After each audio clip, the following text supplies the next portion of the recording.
Venons-en maintenant à quelques hypothèses. En fait, je voudrais, à propos de la mondialisation, faire les 4 hypothèses suivantes. Je distingue hypothèses de caractéristiques dans la mesure où je vais cerner des phénomènes qui tendent à se profiler, hypothèses, mais dont on ne connaît pas encore le caractère véritablement abouti. Première hypothèse, la fluidité, c'est-à-dire la mondialisation vient en quelque sorte activer les échanges. Deuxième, la mondialisation est hégémonique, c'est-à-dire consacre de nouvelles formes de domination. Elle crée de l'exclusion, alors qu'elle est inclusive, elle crée de l'exclusion. C'est le problème de l'inégal accès aux biens, et sur lequel on reviendra. Et enfin, elle pose le problème de l'intégration sociale globale.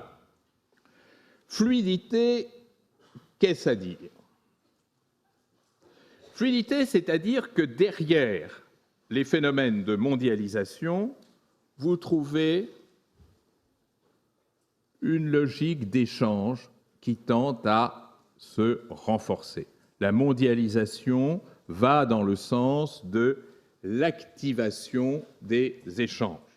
Activation des échanges, ça veut dire quoi?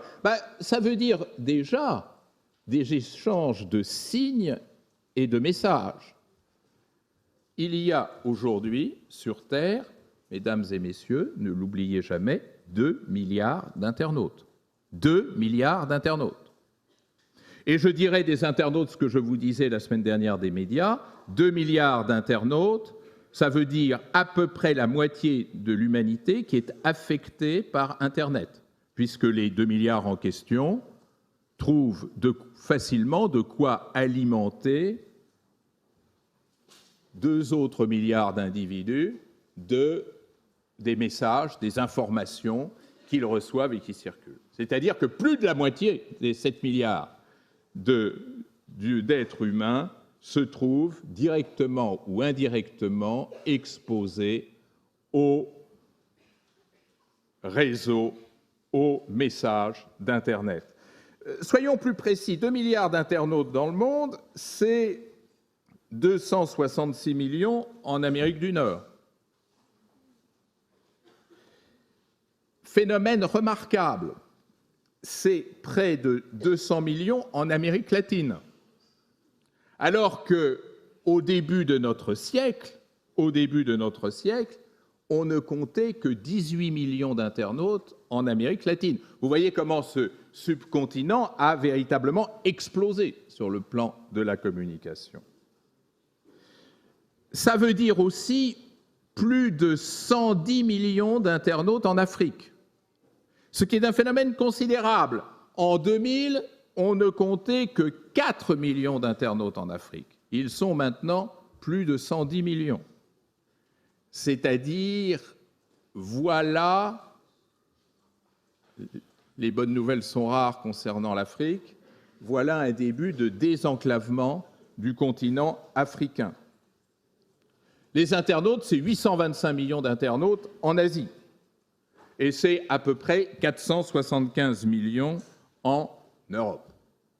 C'est donc un phénomène de communication généralisée qui modifie non seulement profondément le mode de fonctionnement du système international, ça je pense que vous vous en seriez douté, mais plus important, qui vient en quelque sorte ébranler les images que l'on avait d'un monde véritablement partagé entre ceux qui communiquent et ceux qui ne communiquent pas, et qui renvoyait dans l'enclavement complet des continents comme par exemple l'Afrique. Ce n'est plus le cas. Et la même chose pour le téléphone. Vous savez que l'un des drames de l'Afrique, c'est que très longtemps, il y avait pour toute l'Afrique moins de téléphones fixes, pour toute l'Afrique, moins de téléphones fixes que pour la seule ville de New York. Maintenant, c'est fini. Et là aussi, c'est une révolution importante dans le jeu mondial, dans la mesure où le téléphone portable a fait une entrée fulgurante dans ces zones les plus enclavées. Pensez, par exemple, qu'en République démocratique du Congo État parmi les plus sinistrés du monde, mais dont on ne parle jamais parce que ça n'intéresse personne sauf ceux qui en pillent les richesses, eh bien, vous comptez 420 téléphones portables pour un téléphone fixe. C'est vous montrer l'envolée extraordinaire du portable en Afrique et du nouveau type de relations sociales, politiques et même diplomatiques qui est en train de se développer en Afrique.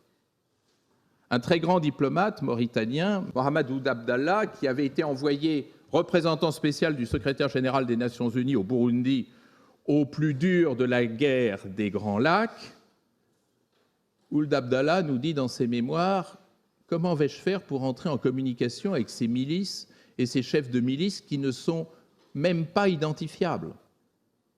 Comment vais-je faire pour opérer une négociation alors qu'on ne connaît même pas les partenaires ?» C'est ça le problème de la guerre en Afrique. Ce n'est pas des conflits interétatiques frontaux, c'est des guerres qui opposent des milices et souvent des acteurs privés. Et Ould Abdallah a eu une idée de génie. Il s'est mis à distribuer à tire-larigot des téléphones portables à tout le monde. Et grâce à ces téléphones portables, les individus, peu à peu, se parlaient sans se connaître, sans être dans une situation directe de vis-à-vis, commençaient à se parler, à échanger et à entamer un processus de négociation.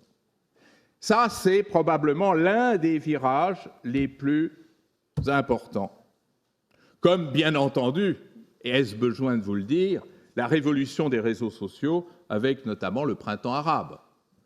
Nous sommes dans un monde où, pour le meilleur et pour le pire, moi, quand je dîne en famille, c'est pour le pire, 250 millions d'abonnés à Facebook. 250 millions. Moi, pas, hein, c'est pas la peine de m'envoyer veut être mon ami, non. Comme je suis l'ami de tout le monde, je suis l'ami de personne.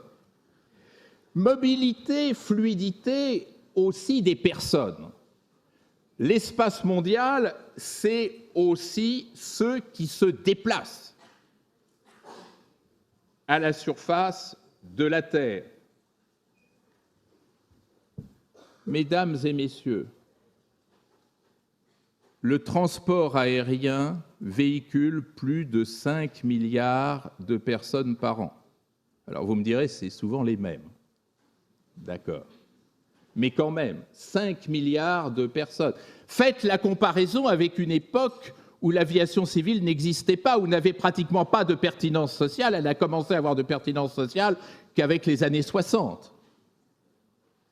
Comprenez que notre monde n'a plus rien à voir. Dès lors que tout le monde peut aller partout et en quelques heures, vous vous retrouvez en Extrême-Orient, en Afrique australe ou en Océanie. Avec ces aéroports, Roissy-Charles de Gaulle, 60 millions de passagers par an, comme Pékin, à peu près la même chose, l'aéroport de Pékin, 60 millions. Heathrow, Londres, 70 millions. Il y en a plus parce qu'il reste plus longtemps, parce qu'il y a plus de retard. Mais c'est méchant, hein, oui. Mais enfin, c'est quand même un peu ça. Atlanta, 90 millions. Tokyo, l'ensemble des aéroports de Tokyo, 100 millions. 100 millions par an. Pour un pays dont la population totale est autour de 100 millions. Et puis, tout ce qui relève de la mobilité, ça j'insiste quand même beaucoup, que vous ne voyez pas, mais que vous percevez dans la formation des comportements sociaux et des comportements politiques, c'est-à-dire les images, les sons, les informations, les modèles qui circulent. Les modèles, ce n'est pas seulement Miss Univers, même si ceci fait partie de la mondialisation. Les modèles, c'est aussi le modèle d'État, le modèle de gouvernement, le modèle de politique publique. Qui savait au XIXe siècle, en Asie, les politiques publiques qui s'effectuent en Europe? Aujourd'hui, elles sont connues à mesure qu'elles s'élaborent.